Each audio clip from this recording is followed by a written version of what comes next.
இனிய வணக்கம். தூய்மை, துணைமை, துணிவுடைமை இம்மூன்றும் வாய்மை வழி உரைப்பான் பண்பு என்ற குறள். தூதிலே 8வது குறள், 688வது திருக்குறள். ஒரு தூதுவன் எப்படி ஒரு முன்மாதிரி தூதுவனாக இருப்பான்? எடுத்துச் சொல்வதிலே வல்லவன் எல்லாம் பார்த்தோம். ஆனால் இவன்தான் தூதன் அப்படின்னா யாரை சொல்லலாம்? அவன்கிட்ட இருக்கக்கூடிய மிக முக்கியமான 3 பண்புகள் என்று சொல்லுகிறார். தூய்மை, அவன் உள்ளத்தில் மாசு இருக்கக்கூடாது. அவன் நாட்டுக்காக செல்லுகிறான். அவனே ஒரு நாடு என்ற எண்ணம் அவனிடம் இருக்க வேண்டும். அவனுடைய நாட்டமெல்லாம் அந்த நாட்டினுடைய வளர்ச்சியிலும் செழிப்பிலும் இருக்க வேண்டும். அப்போ அந்த உள்ள தூய்மை இருந்தால் தான் அது இருக்க முடியும். அடுத்தது போட்டார் துணைமை. அவன் யாரை துணையாக கொண்டு ஓடுகிறான்? அதுதானே முக்கியம். நாம் யாருடன் சேர்கிறோமோ அதை பெறுகிறோம். நல்லினத்தினூங்கு துணை இல்லை என்று எழுதுவார் 470. இப்போ அறனறிந்து மூத்த அறிவுடையா கேண்மை என்று எழுதுவார்.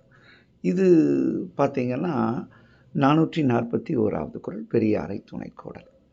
அப்போ யாரை சேரணும்? அரண் அறிந்தவர்களையே பக்கத்துணையாக கொண்டால் அது நன்மை. அப்போ இங்கே யாரை துணைமையாக கொண்டிருக்கிறார் என்றால் நல்லவர்களை. நல்லது கெட்டது எது என்று பகுத்து நம்மை வழிநடத்தக்கூடிய, நமக்கு இடித்துரைக்கக்கூடிய நல்லவர்களை துணை. துணிவு என்று எழுதுகிறார். இப்போ நிறைய பேர் திட்டமிட்டு எல்லாம் வடிவமைச்ச பிறகு கூட செயலை செய்ய மாட்டாங்க. ஏதோ ஒரு அச்சம், நடக்குமா நடக்காதா. ஆனால் இங்கே வள்ளுவர் துணிவு என்று எழுதுகிறார். எண்ணி துணிக கருமம் என்று அந்த குறளை நாம் எண்ணி பார்க்க வேண்டும். 467.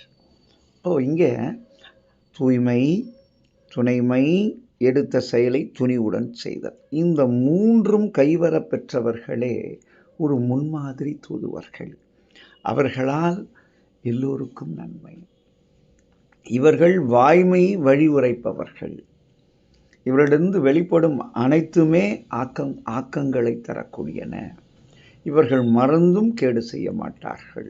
ஏனென்றால் இவர்கள் உள்ளத்தளவிலே தூயவர்கள், நல்லவரை கை கொண்டவர்கள், நல்ல செயலை துணிந்து மேற்கொள்ளக்கூடிய தகுதிமை வாய்ந்தவர்கள். அப்படிப்பட்டவர்களே முன்மாதிரி தூதுவர்கள். அவர்களே நாட்டின் தூண்கள் என்றும் அழகாக சொல்கிறார். இதை வாழ்வியலாக்க வேண்டியது ஒவ்வொரு தூதுவர்கள்.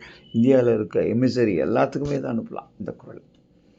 ஆனால் இது ஏனோ நம்ம தமிழில் இருக்கிறதுனாலையோ, இல்லை ஆங்கிலத்தில் அதை சொன்னால் தான் அழகுன்னு நினைக்கிறதுனாலையோ, இல்லை பிறமொழி மோகத்தாலேயோ இந்த மாதிரி ஆன்ற கருத்துக்களை எல்லாம் எடுத்து செல்ல நாம் தவறிவிட்டோம் என்பது வருத்தமாக இருக்கிறது.